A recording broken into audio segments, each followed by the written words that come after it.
Então, nós vamos estar lendo mais um capítulo da Bíblia, que é Atos 28, né?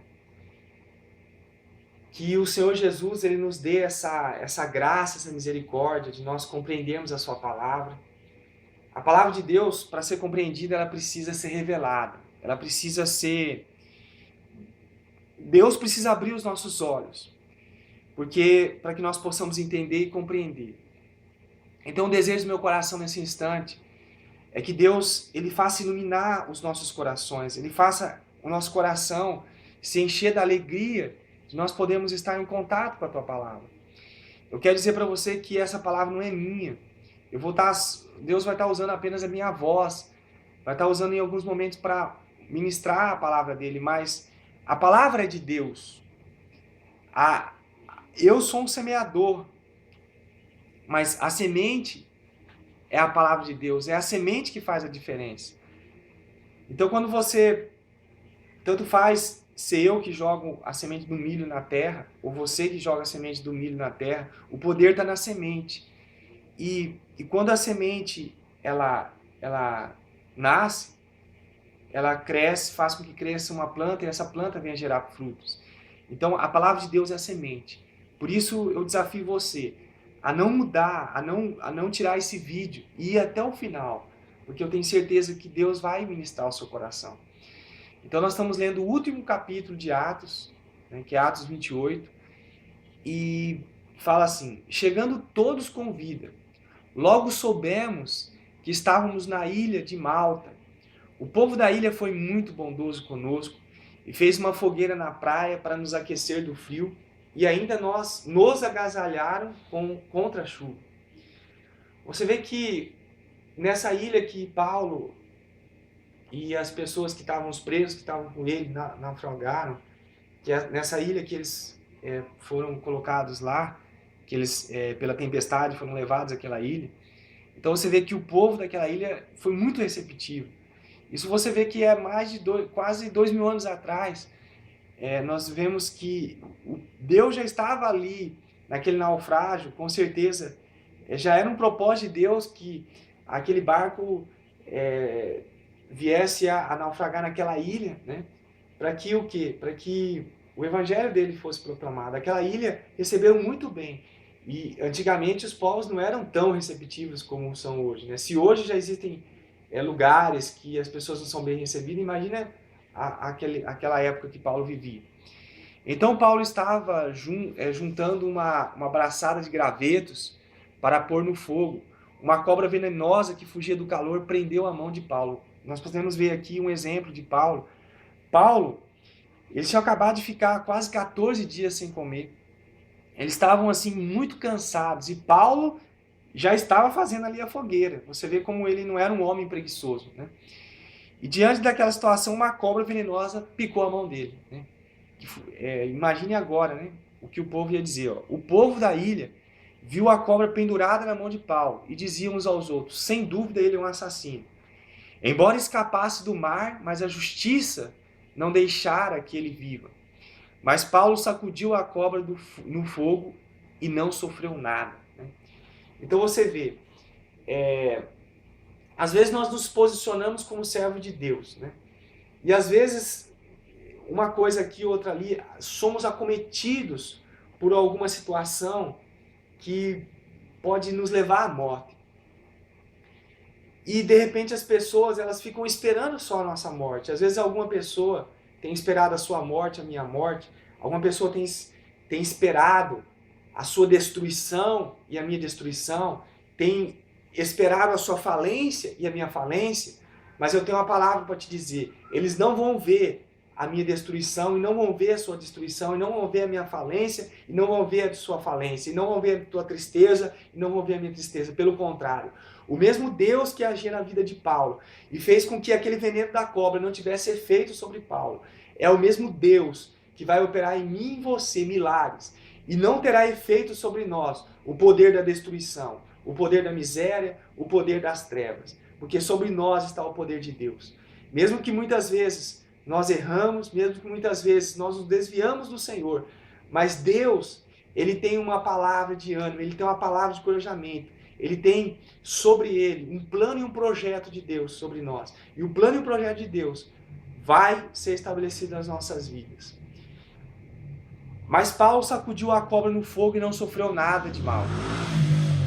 O povo esperava que ele começasse a inchar e cair morto, de repente, mas depois que esperaram muito tempo e não aconteceu nada, mudaram de opinião e concluíram que ele era um Deus. Então veja bem, essas pessoas que te perseguem, que me perseguem, essas pessoas que esperam a minha ruína e a sua ruína, quando eles verem o poder de Deus, quando eles verem que Deus glorioso está agindo na nossa vida, eles vão se calar. E eles vão mudar a opinião deles. Perto da praia onde descemos havia uma fazenda de propriedade de Públio, governador da ilha, e ele nos recebeu com educação e nos deu comida durante 3 dias. Aconteceu que o pai de Públio estava doente com febre e disenteria. Paulo entrou e orou por ele, pôs as mãos sobre a cabeça e ele foi curado. Então todos os outros doentes da ilha, sabendo do milagre, vieram e foram curados. Como resultado, ganhamos muitos presentes. E quando chegou o tempo de partirmos, o povo pôs a bordo toda a espécie de coisas que precisávamos para a viagem. Passaram-se 3 meses depois do naufrágio, antes de nós fazermos ao mar novamente. E desta vez fomos no Irmão Gêmeos, um navio que vinha de Alexandria e tinha passado o inverno na ilha. Então você veja bem, Paulo foi usado por Deus e curou todos os enfermos daquela ilha. Olha o projeto de Deus aí, eles terem naufragado ali. Deus queria curar, Deus queria usar Paulo para dar testemunho. Então veja bem, às vezes tem adversidade acontecendo na nossa vida, tem problema acontecendo na nossa vida. Nós não sabemos por que está acontecendo essas coisas. É porque Deus, muitas vezes, Ele quer naquela situação, Ele quer levantar um servo dele, para fazer a obra dele. Então depois de 3 meses eles saíram daquela ilha. Nossa primeira escala foi em Siracusa, onde permanecemos 3 dias. Dali rodeamos até Régio. Um dia depois um vento sul começou a soprar. E por isso no dia seguinte chegamos a Puteoli, onde encontramos alguns crentes. Eles nos pediram que ficássemos com eles 7 dias. Depois navegamos para Roma. Os irmãos de Roma tinham sabido que estávamos chegando e vieram encontrar-nos conosco no fórum da Via de Ápia. Outros se reuniram a nós nas 3 vendas. Quando Paulo os viu, deu graças a Deus e sentiu-se animado. Ao chegar a Roma, Paulo teve permissão de morar onde quisesse, embora guardado por um soldado. 3 dias depois da chegada dele, convocou os líderes judaicos do lugar e falou o seguinte: irmãos, eu fui preso pelos judeus de Jerusalém e entregue ao governo romano para ser processado, embora não tenha causado prejuízo a ninguém, nem desobedecido os costumes dos nossos antepassados. Os romanos me julgaram e queriam soltar-me, porque não acharam causa para a sentença de morte exigida pelos líderes judaicos.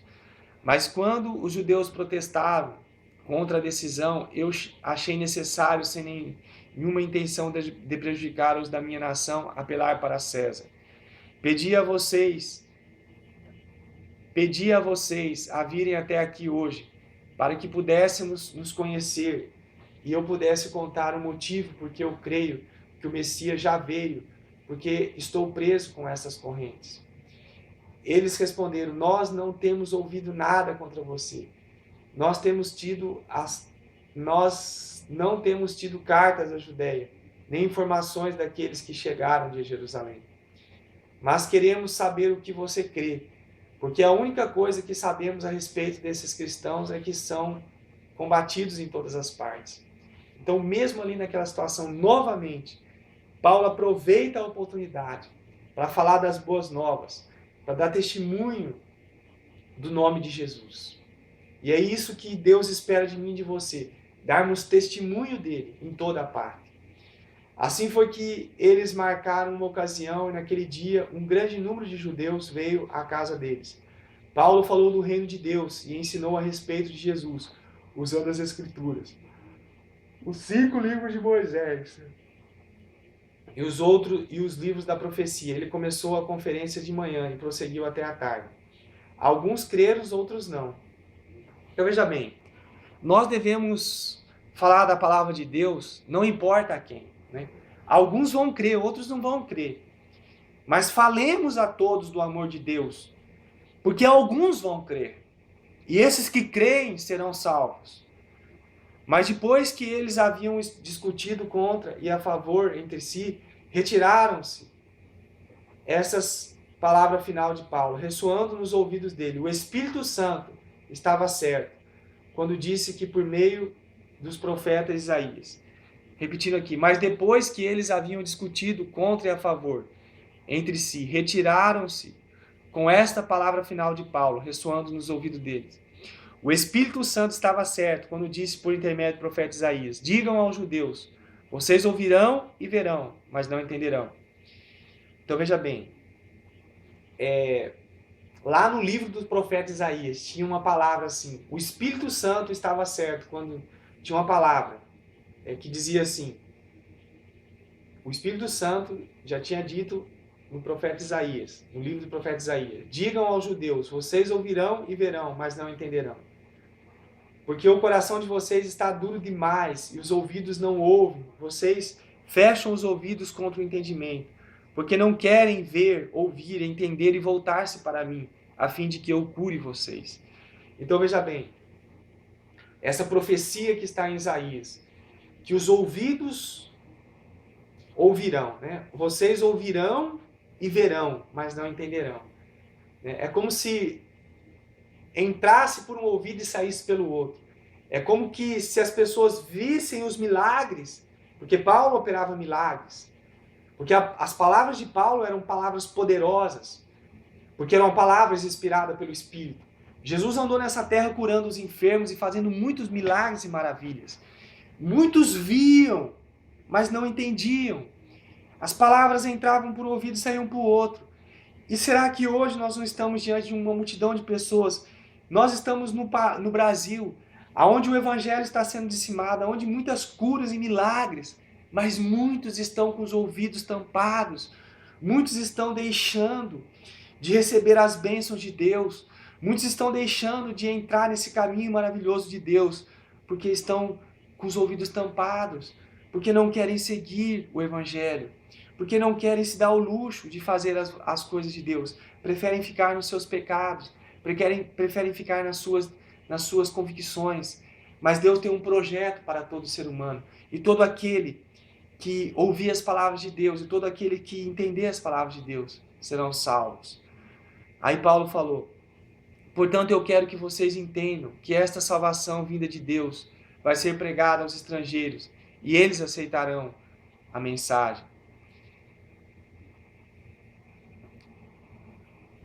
Paulo morou durante 2 anos na casa que alugou e recebia todos os que iam visitá-lo, falando a eles com toda a coragem a respeito de Deus, do reino de Deus e do Senhor Jesus Cristo, e tinha toda a liberdade para assim fazer.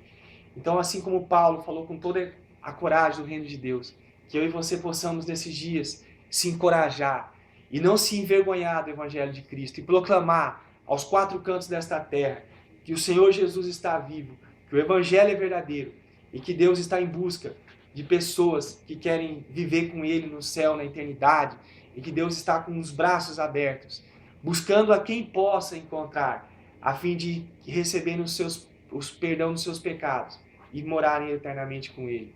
Que Deus abençoe sua vida, em nome do Senhor Jesus.